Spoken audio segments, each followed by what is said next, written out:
Basically 2012, there was a period for a couple of years that Columbia was sending its duplicate books here to Toronto. It was in maybe 2010, 2011, especially when Professor Garrett told me that she had students who were really reading Tibetan. It was wonderful to hear. So we felt it was a worthy home for our duplicates. That sort of helped revive the collection to a degree. And then the East Asian Library with Director Hannah Kim, or at the time it was Stephen Chow, who was the director, was really stepped forward in supporting the Tibetan Studies collection here at University of Toronto. And in 2013, we signed an agreement, the Columbia University of Toronto Tibetan Studies Cooperative Agreement, I guess it's called. And we did a 3-year pilot, which came to a close last December. And we've been continuing it, and we'll be talking about more details while I'm here. During those 3 years, I made 3 acquisition trips. The first one was quite extensive, to Beijing, Xining, Chengdu, Lhasa, for about over 3 weeks, and sent back many, many materials at that time. We also order throughout the year from a few local vendors. And the University of Toronto is now also subscribing to the Library of Congress program and getting materials in from Delhi. That's basically Tibetan language materials published in South Asia. Also Dzongkha language materials were coming from Bhutan. And then finally, I did also an acquisitions trip last December to January into India to basically filling in gaps. That was the purpose of those first 2 trips, filling in gaps in the UT collection. You had a legacy collection, but for about 10 to 15 years, books were not coming in here. So it was to fill those gaps. And then my more recent trip was actually picking up new materials in the 2 years or 3 years it had been since I'd been to China. So I just got back in August. So that's that. I serve, just for reference, an acquisition of Tibetan language materials alone. We've had a little discussion about English language materials, for example, on Tibetan studies. And so Professor Garrett and the new director, Hannah Kim, and I will be talking maybe a little bit more tomorrow about how to increase the acquisitions of that for your research here. But Toronto does still get a lot of good materials, and we'll talk about some of those today.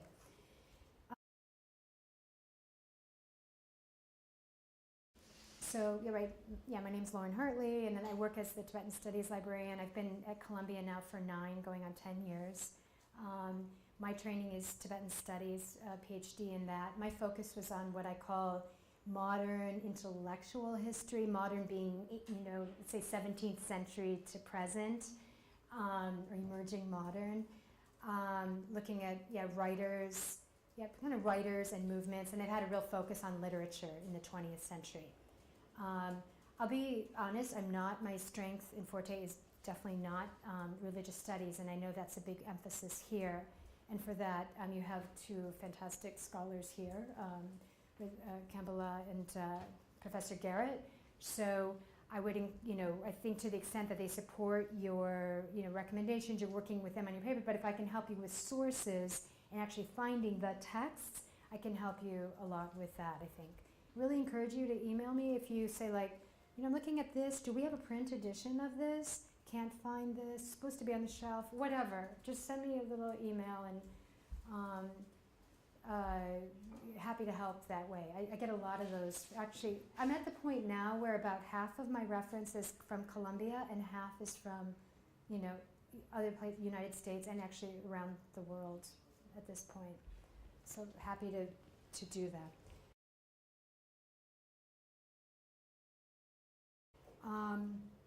I thought I'd show you, just what I said I had was with the acquisition, what am I talking about? With acquisition trips, again, we were upstairs, but just to show you some of the really interesting materials that can be acquired locally. These are materials, for example, they're not officially published. It doesn't mean that there's secret political content at all, but it's very expensive to publish books in Tibetan areas because and maybe all throughout China, but they charge you a lot for that ISBN number.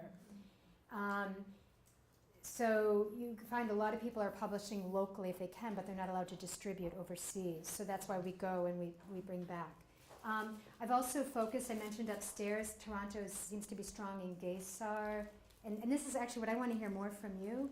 I'm seeing Gaysar, bless you, medicine, and now pilgrimage, local pilgrimage sites. I was surprised I had a few requests for Mongolian Tibetan interface support. Is that you? Yeah, I think I heard from you. Here, that's really exciting field. So anyway, you can see I picked up specifically for Toronto these Gaysar performances, local performances of Gaysar, and there are more. So I'm trying to I'd like to build up your AV. I haven't purchased a lot of AV yet for Toronto, but I don't know how access would work for that, but also that you have some access to these sorts of things, which you can also find on YouTube, some of this type of thing. I mean, if you acquire more of those, we can always circulate those, so that's fine. Okay, okay. And then I do not purchase Chinese language material, but your Chinese librarian here has been really good about purchasing some that seem to be relevant.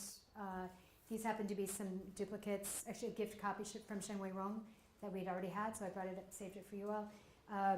Different materials on sort of Tibetan borderlands and Qing Dynasty, Mongolian interfaces there. Lot of biography and autobiographies coming out now, really fascinating. I mean, they're really accessible. It used to be that a lot of the biographies were sort of flowery language, but there's a lot of really accessible biographies now. And then this is one last set I did want to emphasize because of the questions that had come up. We should do a search in WorldCat, but I think we'll just find a couple of copies. This was when we had the last International Association for Tibetan Studies meeting in Ulaanbaatar, and I picked these up there off the book. They were selling them, a little bit hard to get, I think, otherwise. These are catalogs, the listings of writings by Mongolian lamas who wrote in Tibetan.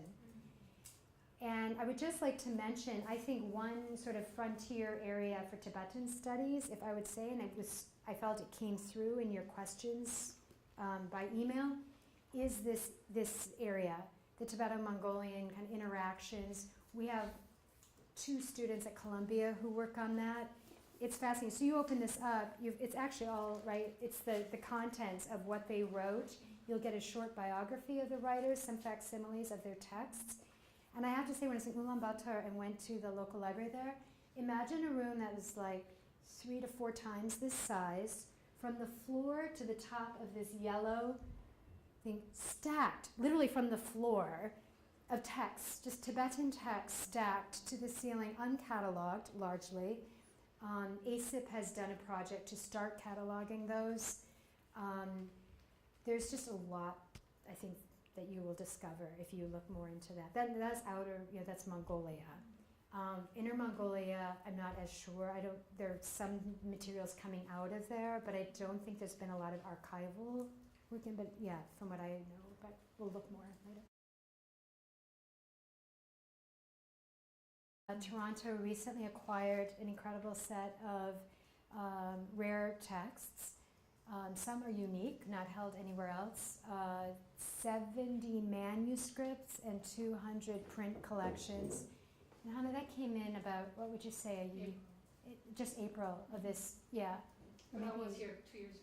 Oh, so Hannah came in April, and I think you acquired that set about last year at some point, or maybe 2 years ago now, 2 years ago.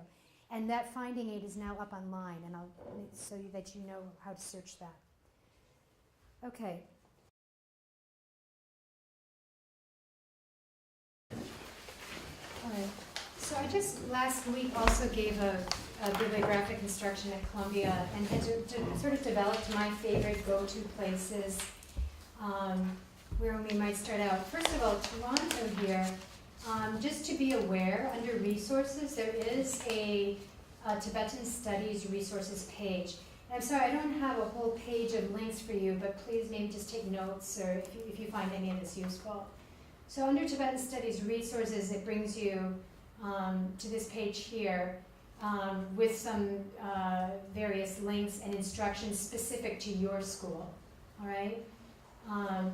Talks about the catalogs. For Tibetan Buddhist Resource Center, the university has purchased you've actually purchased 12 and you'll be purchasing the 13th one this year. Each set, we're going to talk more about TBRC in a little bit, but it's important to know that each set brings 1,000 scanned volumes in what are called core text collections. So theoretically, you have access here to 12,000 Tibetan volumes. We'll be talking more about that, but it's really good to please enter through the library catalog when you access that database. Asian Classics Input Project is another one.